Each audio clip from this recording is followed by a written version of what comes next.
Jadi kita ketahui bahwa virus ini kalau menyebar, kalau ada yang tertular, artinya ada protokol kesehatan yang dilanggar, ya. Karena protokol kesehatan itu sudah diuji evidence base-nya dengan memakai masker, menjaga jarak dan mencuci tangan, penularan bisa dihindari. Jadi kalau banyaknya penularan saat ini, artinya ada protokol kesehatan yang dilanggar. Kemudian juga virus ini tidak mengenal apakah dia dokter, apakah dia pegawai Kementerian Kesehatan, apalagi artis. Virus itu tidak mengenal.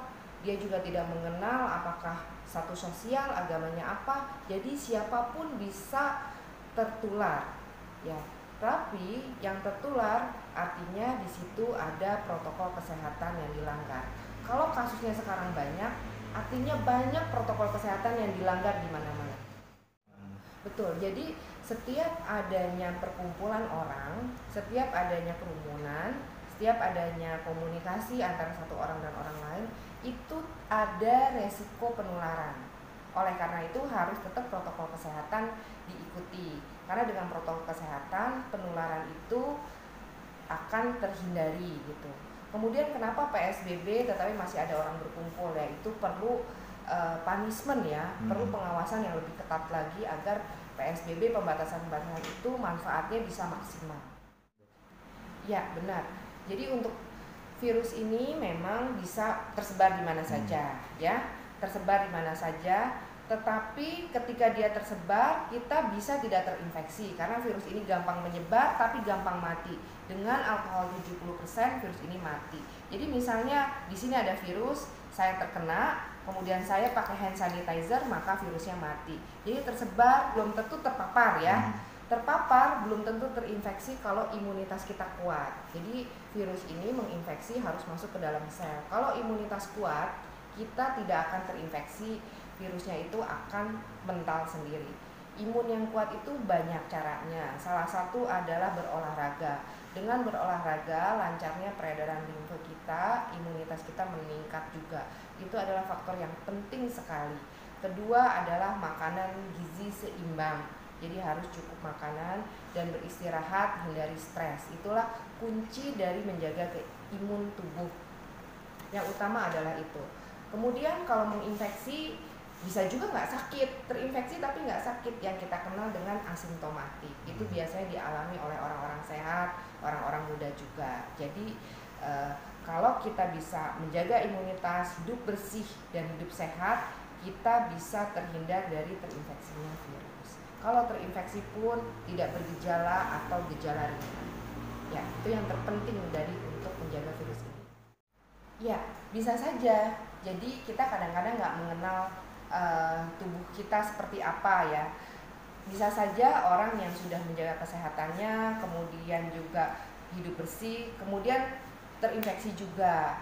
Nah, itu yang terpenting, kita harus mengetahui dan tanda-tandanya dengan baik ya, dan mengetahui exit strategi ketika terpapar.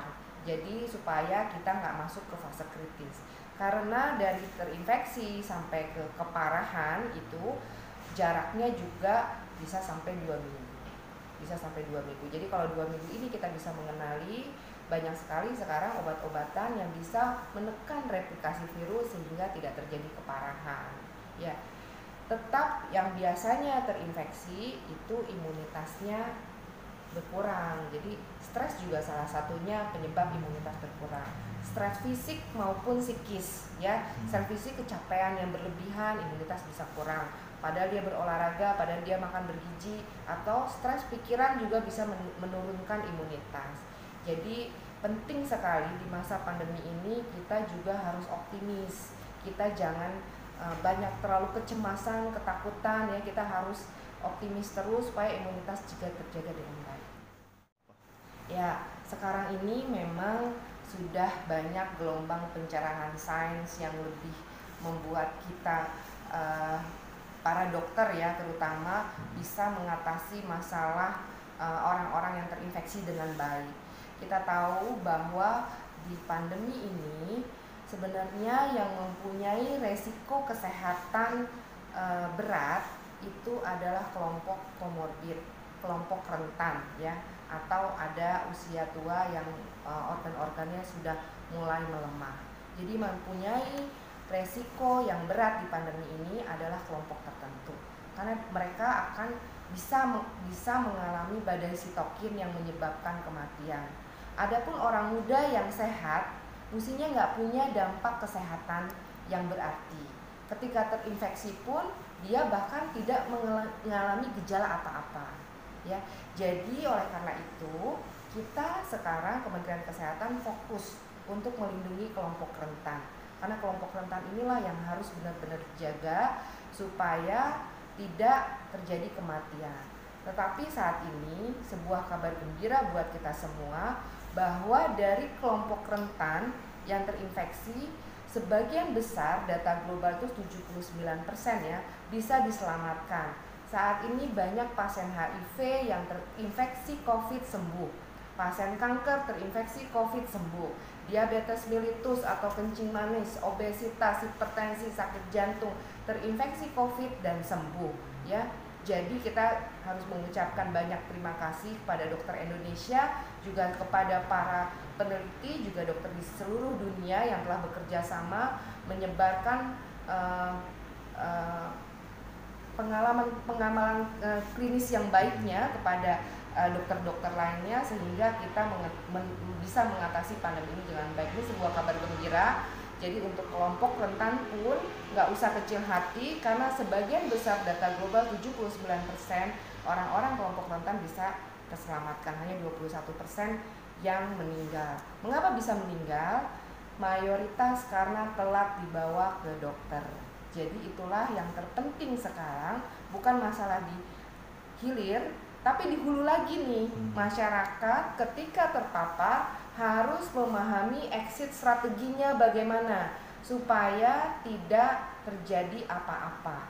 Jadi ini lagi-lagi penanganan di hulu, jangan telat dibawa ke dokter, khususnya untuk kelompok-kelompok rentan. Harus mengetahui bagaimana gejala COVID ringan dan yang berat. Masyarakat kadang menganggap remeh. Kalau jalan ke kamar mandi sudah sesek, itu udah harus berhati-hati. Itu artinya ada gangguan pernapasan. Masyarakat juga nggak mengetahui sesek itu seperti apa. Jadi menganggap masalah itu adalah hal yang biasa.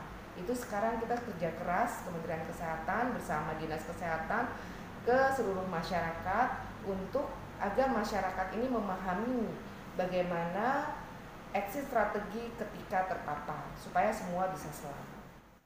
Ya, memang kita juga selama ini kita sudah mencoba berbagai macam cara mengedukasi ya. Kalau saya pernah kemarin ke Sulawesi Utara, ke NTT, kemudian sampai ke Natuna, saya sempat nanya ke anak-anak, ke orang tua, ke pedagang yang lewat, tahu nggak tentang COVID, bagaimana supaya nggak ketularan.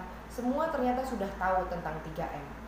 Anak SD saya panggil, dia tahu bagaimana cara supaya nggak ketularan COVID, pakai masker, mencuci tangan, dan menjaga jarak. Jadi semua se-Indonesia mungkin mayoritas itu sudah tahu tentang 3M, tentang cara menghindari COVID. Tetapi kenapa dia tidak mau melakukan itu? Sehingga virus mata rantai terus menyebar, nggak berhenti-berhenti.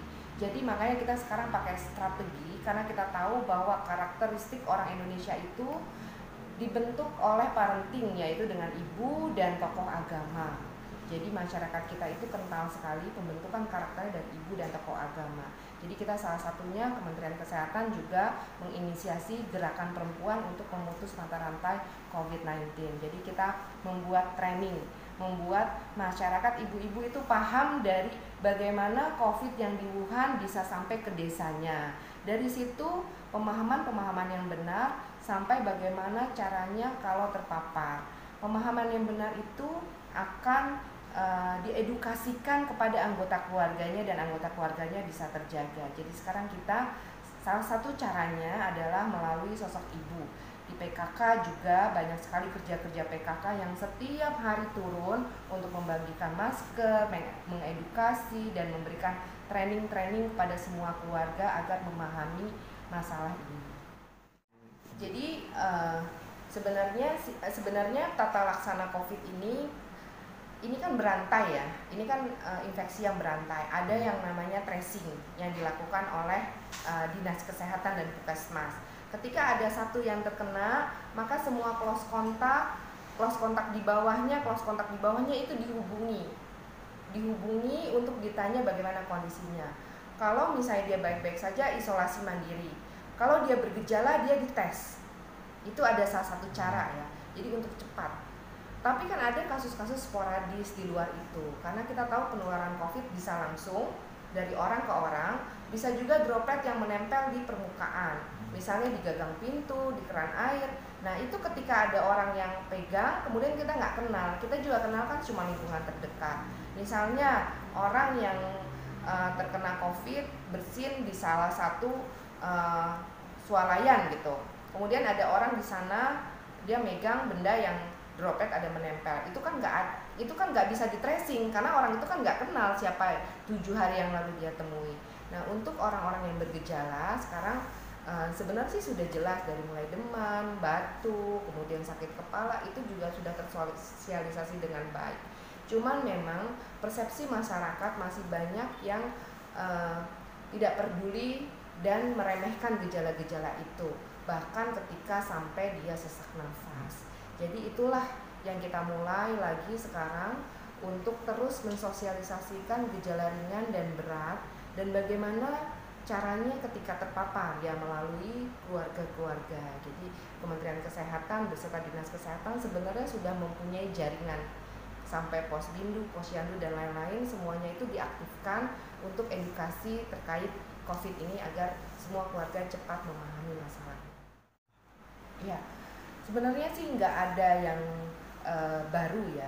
Jadi ini adalah tips yang dari dulu sudah kita kampanyekan, yaitu GERMAS, Gerakan Masyarakat Hidup Sehat ya. Ini adalah satu-satunya tips yang bisa menyelamatkan kita dari pandemi. Jadi yaitu hidup sehat, hidup bersih, dan menjaga imunitas. Yang terpenting imunitas, walaupun kita hidup nyaman, banyak uang, bisa makan bergizi, dan bisa beli vitamin, bisa ke rumah sakit. Tapi kalau stres, imunitas kita menurun, tetap kita mudah terkena infeksi. Jadi oleh karena itu, setiap masyarakat harus saling memberikan semangat supaya semuanya bisa optimis, bisa kuat mental lah dengan segala tekanan-tekanan dalam pandemi ini, karena dampaknya sudah berbagai macam kemana-mana ya, dari mulai kekerasan dalam rumah tangga, anak-anak stres yang karena nggak sekolah, sampai masalah ekonomi dan lain-lainnya. Jadi harus ada saling gotong royong, saling tolong menolong. Itu tidak sekedar masalah kesehatan karena dampaknya sudah kemana-mana dan kita harus sama-sama mengatasi itu. Ya harapannya, jadi virus ini dalam 14 hari bisa mati sendiri ya, bisa mati sendiri dengan imunitas ya. Sekarang protokol kelima ketika hari ke-10 tanpa gejala itu berdasarkan kajian akademis ya, jurnal-jurnal yang sudah ada bahwa itu sudah tidak menularkan, bisa dipulangkan, ditambah 3 hari lagi ya diobservasi itu bisa dipulangkan. Jadi intinya untuk orang sehat jika terinfeksi tanpa gejala atau gejala ringan dalam 14 hari, 10 sampai 14 hari itu virus bisa mati. Kalau yang sakit sedang berat itu kan dirawat dalam pengawasan dokter. Memang masa penyembuhannya kadang-kadang memanjang, bisa 4 minggu, bisa 5 minggu gitu. Dan virus yang menempel di atas benda-benda itu akan mati sendiri. Di atas tisu 3 jam, di atas kertas, di atas kayu 2 sampai 4 hari, di gelas, di besi itu akan mati sendiri juga. Itu sudah banyak sekali risetnya. Jika dalam 2 minggu semua orang Indonesia tertib ya dengan 3M, jadi tidak ada penularan droplet dari satu orang ke satu orang lagi atau yang menyebar di lingkungan, juga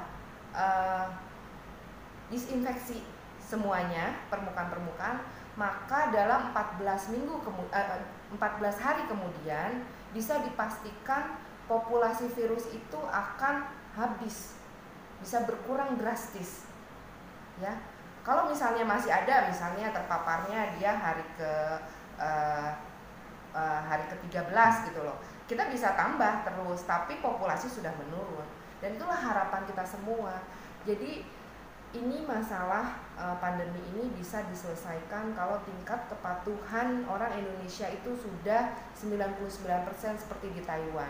Di Taiwan kita tahu semua orang memakai masker 99% dan angka kejadian itu sedikit sekali. Angka kematiannya hanya 7, kejadiannya hanya 500, padahal dia dekat dengan epicentrum ya, dengan China, tapi kejadiannya sedikit karena kepatuhannya tinggi. Itulah yang kita harapkan. Sekarang target-target kita bagaimana meningkatkan kepatuhan.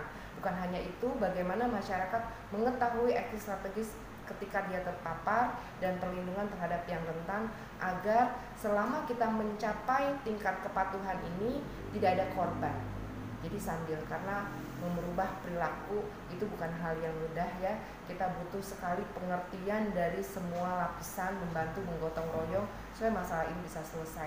Sebenarnya tidak lama, banyak negara yang sudah selesai juga ya, dianggap selesai, kasus menurun. Seperti China 3 bulan kan sudah mulai baik ya. Kita 6 bulan kasus masih tinggi, bahkan meningkat. Itu karena dilanggarnya protokol kesehatan. Oke, kita nggak pernah bisa membuktikan ya, karena PCR itu kan yang dites, kita nggak bisa membedakan itu virus mati atau virus hidup ya. Pertama itu, kemudian PCR itu on the spot kan, misalnya hari ini dicek, itu hasil yang menggambarkan hari ini.